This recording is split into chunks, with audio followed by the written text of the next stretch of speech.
When I met her, I was 54 years old. A man who thought he had seen it all: life, success, love, and loss. I was wealthy enough to live comfortably, but lonely enough to crave companionship. Then she appeared. Young, vibrant, with eyes that sparkled like they held 1,000 secrets. She smiled at me in a way that made my heart, which I thought had grown cold, skip a beat. I told myself this was it. Real love had finally come to me. I believed every word she said, every whisper, every promise. For months I lived a dream. Dinner dates under chandeliers, laughter filling rooms that once echoed silence, and late-night talks that made me feel young again. But beneath that perfect surface, a storm was quietly gathering. A storm I couldn't see because I was blinded by hope, by the idea of love. What I didn't know then was that this girl wasn't with me for the man I was. She was with me for what I had. And when the truth began to unfold, it shattered my world piece by piece. At first, everything seemed flawless. She was always there when I wanted, always smiling, always flattering. But as weeks passed, subtle things started to unsettle me. A message beeped on her phone late at night, quickly hidden. A secretive glance when I asked who she was texting. Disappearing for hours with vague excuses. Shopping, visiting a friend, just needed some air. I wanted to believe she was honest. But that nagging feeling in my gut grew louder every day. One evening, I found myself staring at her phone screen left unattended on the table. A chat window open, and a name that made my blood run cold: Daoretsky. I didn't know who he was. But something told me this wasn't just an innocent conversation. I tried to push the feeling away. Maybe I was imagining things. But trust, once broken, never comes back the same. And little by little, the mask she wore started slipping. I remember that day like it was yesterday, the moment when the fragile world I'd built shattered into 1,000 pieces. I confronted her after dinner. The way my voice shook still haunts me. "Who is Daoretsky?" I asked, my heart pounding so loudly I thought it would burst through my chest. She froze. The smile that once lit up the room vanished instantly. Her eyes darted away, avoiding mine like she was searching for an escape route that didn't exist. "He's just a friend," she whispered, but the hesitation in her voice said everything. That night the truth spilled out in fragments.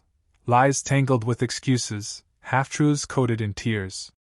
She admitted to hiding things from me, secret calls, stolen moments, and yes, she confessed to taking money from my accounts. Money I'd earned over decades of sweat and sacrifice. Money she'd spent on herself, on him, on a life I was never part of. Anger surged through me like wildfire, scorching every inch of my soul. But beneath that fury was a deeper wound, betrayal so raw, it cut deeper than any blade. I demanded to know why. Why me? Why after everything? She looked at me then, not with love, not with regret, but with cold calculation. "I needed this," she said simply. "You gave me what I wanted." Those words echoed in my mind long after she left the room. I sat alone in the darkness, feeling smaller than I ever had before. I realized then that the love I thought I had was just a game to her. A game where I was the prize. And I was losing. The house felt colder the day after she left. Every corner whispered memories of laughter, promises, and dreams that now felt like cruel illusions. I walked through the rooms we once shared, searching for answers in the silence. How could someone I trusted so deeply turn into a stranger overnight? Anger bubbled beneath my skin, raw and relentless. I wanted to scream, to break things, to tear down the walls that trapped my broken heart. But anger was only one part of it. There was pain, sharp, searing pain that gripped my chest and refused to let go. Sadness so deep it felt like drowning in an ocean without a shore. And confusion. Why her? Why me? Why us?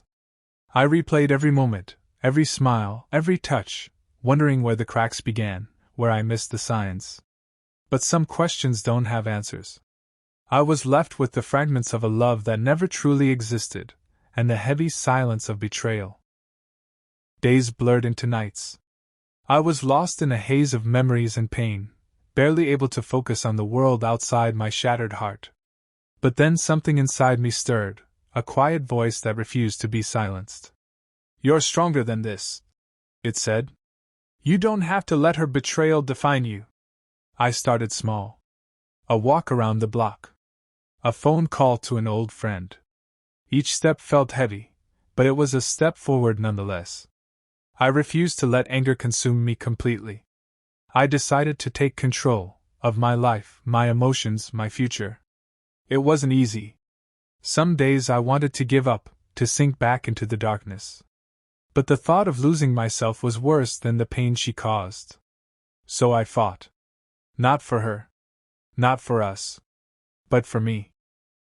Rebuilding wasn't about forgetting. It was about learning to live with the scars she left behind. I filled my days with work and old hobbies long forgotten. I reconnected with friends I'd neglected. I started traveling again, exploring places that made me feel alive. But healing was never linear.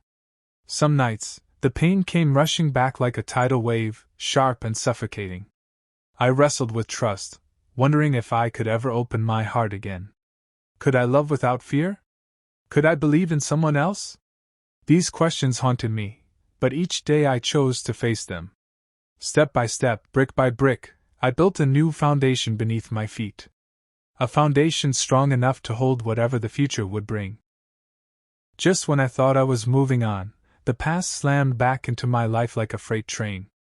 One afternoon, while sorting through old files, I found something I never expected, proof she'd been stealing from me far longer than I realized. Bank statements with missing thousands. Hidden credit cards I never knew about. And worse, messages between her and Daoretsky that went beyond betrayal. She hadn't just cheated on me, she had built an entire secret life, hiding it behind my back. Anger flared again, hotter than before. But this time, it was mixed with a heavy, crushing sadness. I realized I had been a fool, blinded by love and hope. But the question that haunted me was, what was she planning next? I wasn't sure if I was ready for the answers. The more I dug, the darker the truth became. Late into the night, I pored over every document, every message, every bank statement. It was like peeling back layers of a poisonous onion, each layer stung more than the last. She wasn't just spending money recklessly. She was siphoning off fortunes, transferring cash to secret accounts, and funding a life I never dreamed existed. Then there was Daoretsky, a man I never met but whose name haunted my nights. Their messages were a twisted blend of passion and calculation. She called him things I had never heard before. Things that made my stomach churn and my mind reel. I replayed our conversations, trying to find clues I'd missed. Every laugh, every touch, suddenly seemed like part of the act. The betrayal wasn't just financial, it was personal, soul-deep, and absolute. And the worst part? I had given her everything. My trust, my love, my life, and she used it all to build a world where I didn't belong. As the hours passed, I felt my heart crack open again, bleeding from wounds I thought were healing. And still, I kept reading, because sometimes, knowing the full truth hurts less than living in the dark.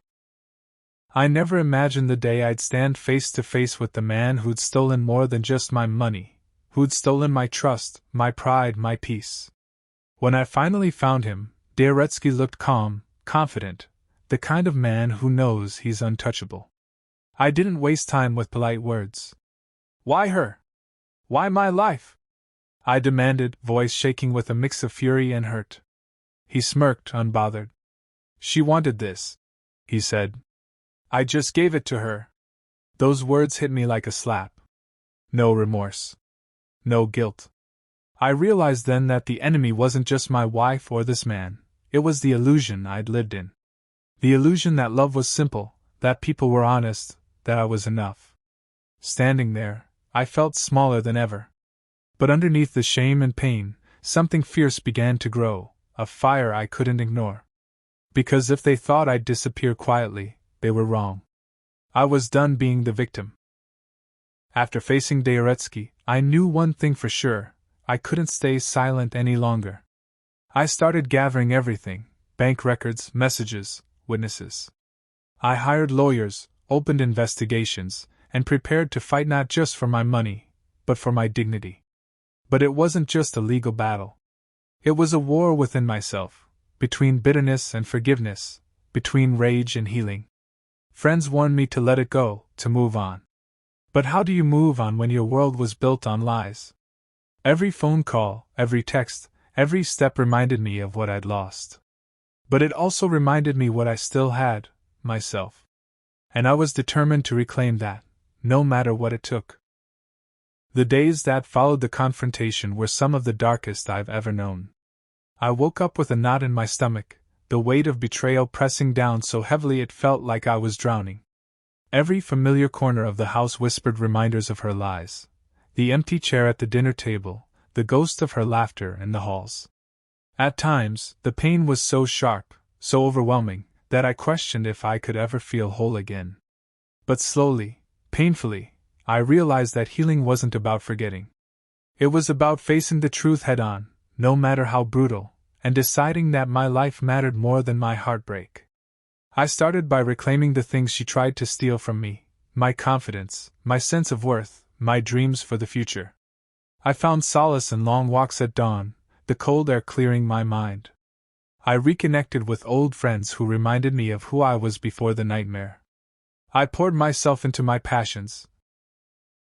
Painting, music, and even volunteering, giving back to a world that suddenly felt much bigger than my pain. But the hardest part was learning to trust again. Not just others, but myself. To believe that I could open my heart without fear, even after it had been broken so violently. Every step was a battle. Some days I fell back into despair, questioning if love was worth the risk. Other days I felt a flicker of hope, a tiny spark that maybe, just maybe, I could find happiness again. And through it all, I carried one truth. I was more than her betrayal. I was a man still standing, wounded, yes, but alive, and fighting for a new beginning. Pain is a cruel teacher, but one of the most honest. I learned things about myself I never wanted to face, my vulnerabilities, my blind spots, and my capacity to forgive and rebuild. I realized that love isn't just about passion or money or even loyalty. It's about respect, trust, and the courage to be vulnerable.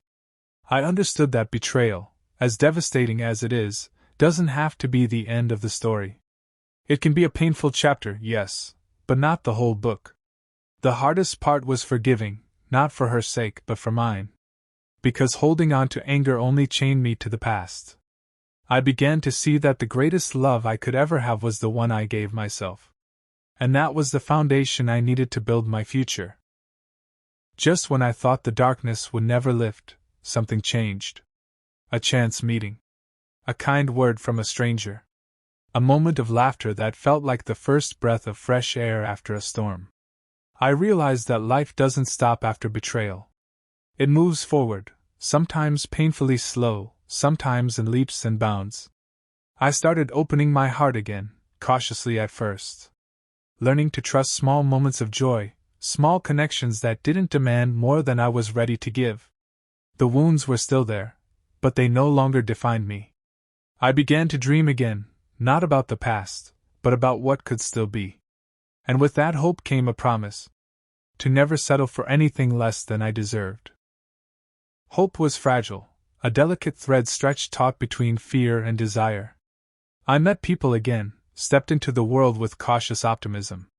But every smile felt weighted with uncertainty. Could I believe again without falling? Each encounter was a test, a dance between guarding my heart and risking it. Old scars ached unexpectedly, reminding me of the past I couldn't forget. Yet, with every step forward, I felt myself grow stronger, not despite the pain, but because of it. I learned that healing isn't a straight path. It's a tightrope walk, balancing vulnerability with self-protection. And with every shaky step, I chose hope. I stood at a crossroads, the weight of the past pulling me one way, and the promise of the future pulling me another. Could I forgive her? Could I let go of the anger that burned inside? The memories of betrayal clashed with the desire to believe in love again. It wasn't easy. Every step toward forgiveness felt like a battle. But in that moment, I realized something profound. Forgiveness isn't about forgetting or excusing. It's about freeing myself from the prison of pain. I chose to release the chains that bound me, not for her, but for me. That choice became my turning point. The day I chose forgiveness, I felt a strange weight lift off my shoulders. It didn't erase the pain overnight, healing never does. But it gave me space to breathe, to dream, to rebuild. I started setting boundaries, with myself and others.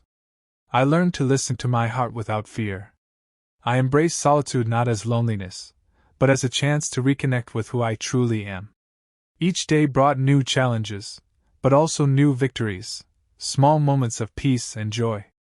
I discovered that strength isn't about never falling, it's about rising every time. And with each sunrise I reclaimed more of myself. In the quiet moments when the world slowed down, I found myself looking inward like never before.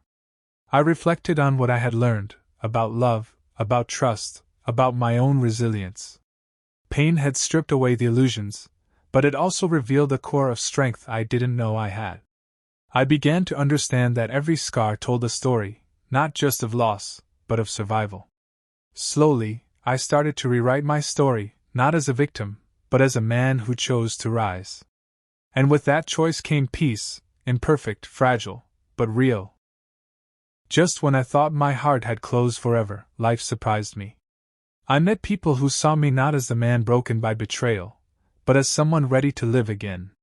Small moments of connection began to stitch together the torn pieces inside me. I allowed myself to imagine a future that wasn't defined by the past, a future where love was possible again. But this time, I promised myself to move slowly, to trust wisely, and to protect my heart fiercely. Because this time, it was about me, my happiness, my peace, my choice. I've learned that life doesn't always give us clear answers. Sometimes, the hardest part is stepping into the unknown without certainty. But I'm no longer afraid. Because I've seen how far I've come, from brokenness to strength, from despair to hope. I don't have all the answers. I don't know what tomorrow holds. But I know this. I am ready to face it. With an open heart and a soul that refuses to be defeated. As I sit here now, reflecting on everything that's happened, I feel a strange mix of emotions: sorrow, anger, relief, and above all, gratitude. Gratitude for the pain that taught me how strong I truly am. Gratitude for the heartbreak that forced me to rediscover who I am beneath the scars. This journey was never just about betrayal or loss. It was about awakening. About realizing that no matter how deeply life wounds you, there is always a way to heal, sometimes in unexpected ways, sometimes through the kindness of strangers, and sometimes through the fierce love you finally give yourself. I won't pretend the wounds have fully healed. Some days, the memories still cut deep. But I have learned that scars don't make you weaker. They make you human. They make your story real. To anyone watching this, who's been betrayed, broken, or lost, know this. Your pain does not define you. Your heart is capable of so much more than you think. And beyond the darkest nights, there is always dawn. This is not the end. It's the beginning of everything you still have to live for. So take that first step. Hold on to hope. And never stop believing in the power of your own resilience.